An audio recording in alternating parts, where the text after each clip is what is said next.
Okay, we're going to solve some equations that actually require the use of just simple shapes. And all these, I believe all these are from first and second scales. So the first one says two angles form a linear pair. Now here's always going to be your order of doing things. Step number one, you're going to define your variables. You're going to tell what each variable stands for, what you're actually looking for. So first off, a linear pair, if you don't remember, you need to go back and review. If you don't remember, two angles form a linear pair if, first off, there's a pair of them, and the next off is those two angles form a straight line. One angle is 10 more than 3 times the other. Well, first off, we don't know the other one. That's going to be our variable. The other angle is 10 more than 3 times this one. Well, first off, 3 times it would be 3x. 10 more than that would be plus 10. So there's your two angles. Next thing is we've got to set up some sort of an equation. We need an equal sign. We need to figure out what do we know about linear pairs. And that would be those two angles would have to be what we call supplementary. They add up to 180 because they form a straight line. So the first angle and the second angle. If I were to add those two angles together, here's the first one, here's the second one, I get 180. That's my equation. Next up, we're going to solve our equation. We're going to put our x's together. 3x and 1x gives you 4x. We're going to take my minus or plus 10, move it across the other side by subtracting 10. That's going to be 170. Last step to solve the equation, since these are being multiplied, mark out the 4, and I'm going to divide by the 4. That gives me x has a total of 42.5. After you find the value of x, we're going to go back, and everywhere we have an x, we're going to plug that in. First place right here, this x value, we already know, take out the x and put in 42.5. That's our first angle measure. Our second angle, 3 times, and everywhere you have an x, we're putting 42.5. This would be 3 times 42.5, and we're going to add 10 to that, and you actually get 137.5. Now, what I like to do for a last step is to check myself. First off, we know that these two angles need to add up to 180, so we check it. We take those two answers, we add them together, and we do get the 180 that we were looking for. Next one, let's make sure that one angle is 10 more than triple the other one. So if you do 3 times this one, add 10 more to it, you do get that 137.5. Next problem, two complementary angles. First off, if you don't remember what complementary means, that the angles add up to 90 degrees. These angles have a ratio of 7 to 11, and first thing you're going to do anytime you're dealing with ratios is you always put x's with them. So my two angles have a ratio of 7 to 11. My actual angles are 7x and 11x. We know that we're dealing with complementary angles, so those two angles, which are defined by 7x and 11x, we know by equation, my equation is going to be if I were to add those two angles together, since they're complementary, they're going to add up to 90. We solve the equation. 7x and 11x combine to give you 18x equals 90. Last step, we're going to get rid of the 18 by dividing by 18, and you're going to get x is 5. Once you find out the value of x, again, we always go back and plug it in. There's my two x's. 7 times x gives you 35. 11 times x gives you 55. That's your two angles. Always check it. They need to be complementary. If you were to add those two together, you do get 90.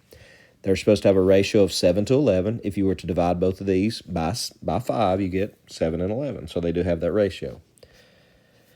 Next one, two lines intersect to form 4 angles. So it's going to be this scenario. We're dealing with vertical angles. So we remember that these two angles are vertical, these two angles are vertical. And if you don't remember what's true about vertical angles, this is like a pair of scissors. When you open up this angle, it opens up this angle. These two angles that are vertical are going to be the same size. One of them's 3x minus 10, the other one's 2x minus 5. So there's your two angles. The variables are set up. Or 2x plus 15. And we know that those two angles have to be the same size, equal, because they're vertical. We solve it by moving the 2x to this side by subtracting. That gives me 1x. At the same time, I'm moving minus 10 to the other side by adding, and that's going to give me 25, and we've already solved for x. The two angles, we can now plug it in. Instead of 3x minus 10, since we know x is now 25, we're going to do 3 times 25 minus 10, which gives you 65 degrees. The other one is 2 times 25 plus 15, which is also 65 degrees. So in your drawing, Both of these are 65. And just FYI, if I were to ask you for these two, we know that this angle and this angle has to add up to 180, so that'd be 115, and the vertical angle over here also 115. Next one, parallel lines are cut by a transversal. A pair of corresponding angles, and that would be like the top right angles, those, or possibly this angle and this angle, or possibly this angle down here and this angle down here. Corresponding angles are the same size. So we're doing the same thing we did on the last one. Here's your first angle, here's your second angle. 9x minus 10 is your first one, 7x plus 20 is the second one. And since they are corresponding angles, they have to be equal. That's my equation. Set up the equation. Next, solve the equation. Move 7x over here by subtracting. That leaves you with 2x's. Move minus 10 to the other side by adding. That gives you 30. Last step, get x entirely by itself by dividing by 2, and that gives you x is 15. Once you find the value of x, you always plug it back in. Your first angle is going to be 9 times 15 minus 10, which is 125 degrees. Your second angle is going to be 7 times 15, which is 105, plus 20, which is also 125 degrees. So on your drawing, if you, again, would like to complete it, the corresponding angles, and I'm going to put them right here, those correspond. Those would be 125s. These would also be vertical with those two, so they're also 125. This one over here would add up to 180 with either one of those angles, so that leaves you with 55 degrees. And then this one, and this one would also be 55 degrees if you wanted to label it. Next up, on segment RS, so I'm going to draw a line segment. On line segment RS, point T lies between. Now notice a couple of things. It just says point T lies between. It does not say point T is the midpoint. If point T were the midpoint, then that would be RT and TS is the same size. It doesn't say that.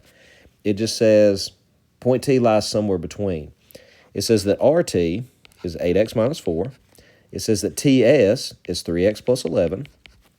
Again, we don't know that these are equal. Point T might not be right in the very middle. All it tells us is RS is 62.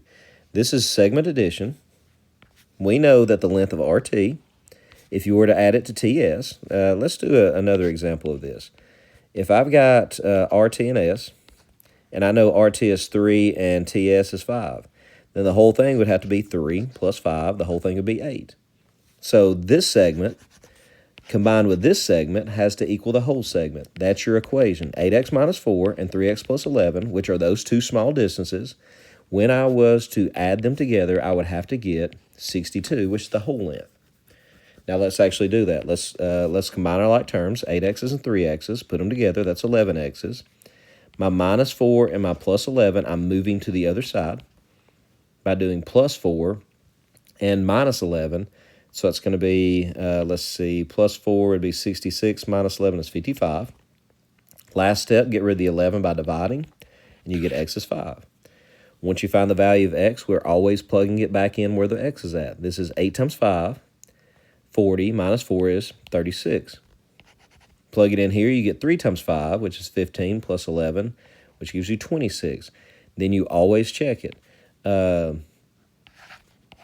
36 and 26, if you were to add those two values together, you do get 62. And then the last one, angle ABC. Let me draw that. So you have angle A. B is the vertex, which is in the middle. Angle ABC is divided into two angles by ray BD. Notice that it does not say that ray BD bisects it. We don't know that it's right in the middle. We just know that it's divided into two. It doesn't say equal angles. It says it's divided into two angles, such that ABD is 5x minus 10. DBC is 3x plus 4. And we work this just like segment addition. We know that this angle, when combined with this angle, has to equal the whole angle, which it says is 66 degrees. So again, 5x minus 10 is the first one. 3x plus 4 is the second one. We know that when we add these two angles together, it has to equal 66. There's your equation. Combine like terms, 8x's. Put your equal sign. We're going to add 10 to the other side to move it. We're going to subtract 4 to the other side to move it, and we get, Let's see, that's 76 minus 4 is 72. The last step, in order to get x by itself, we always divide, and that's going to be x equals 9. And since x is equal to 9, we're then just plugging straight back in.